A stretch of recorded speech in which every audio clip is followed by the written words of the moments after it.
Les thérapies ciblées doivent être considérées comme la 6e arme contre le cancer. Par l'ordre d'arrivée, on a eu la chirurgie, puis la radiothérapie, puis la chimiothérapie, ensuite l'hormonothérapie et plus récemment l'immunothérapie.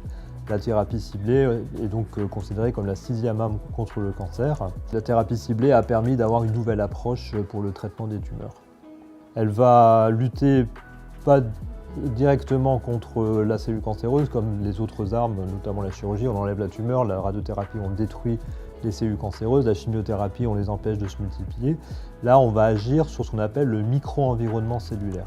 Le micro-environnement, c'est comme le terreau dans lequel se développe une graine. Pour qu'une graine puisse se développer, il faut qu'elle ait un terrain favorable.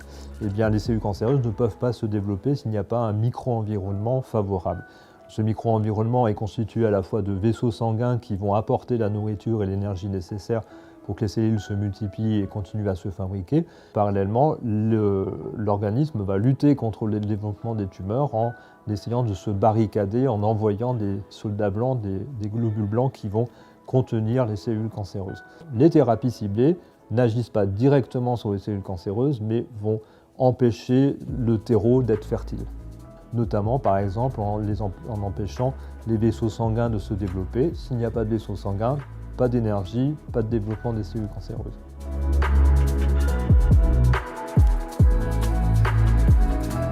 Il existe 2 grands types de thérapies ciblées. Si le traitement est à base d'un anticorps, donc une grosse molécule injectable, à ce moment-là, il faudra passer en hôpital de jour, comme pour une chimiothérapie. Et effectivement, la plupart des patients ne font pas la différence. Il faut vraiment leur redire à chaque fois qu'il ne s'agit pas de chimiothérapie, mais d'une thérapie ciblée qu'on appelle aussi une biothérapie. La perfusion va durer à peu près 1 heure, une demi-heure, parfois un peu plus longtemps pour certains produits, jusqu'à 3 heures. Le patient quitte la clinique et est reconvoqué 2 semaines, 3 semaines ou 4 semaines après.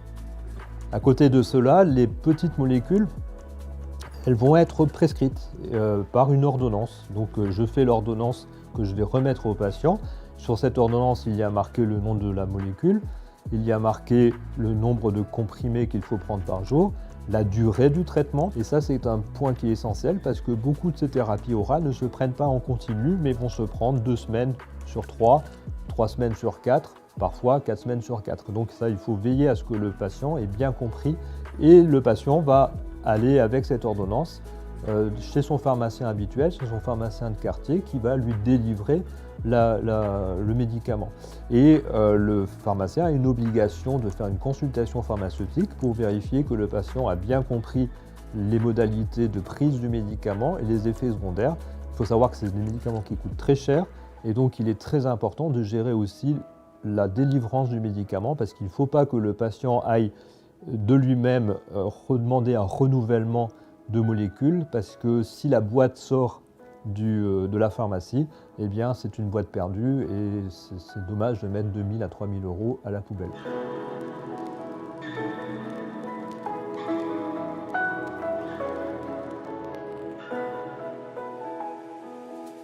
Comme tout traitement anti-cancer, il va donc y avoir un effet sur la cellule cancéreuse parce qu'il y a plus de cibles sur la cellule cancéreuse que les cellules normales, mais cependant il y a quand même des cibles sur les cellules normales et donc les cellules normales risquent aussi d'être détruites par ces thérapies. Cela peut être jusqu'à une réduction du nombre de globules blancs, des globules rouges, des plaquettes, donc avec des risques d'infection, de fatigue liés à la réduction des globules rouges, à l'anémie et des risques de saignement avec la réduction des plaquettes.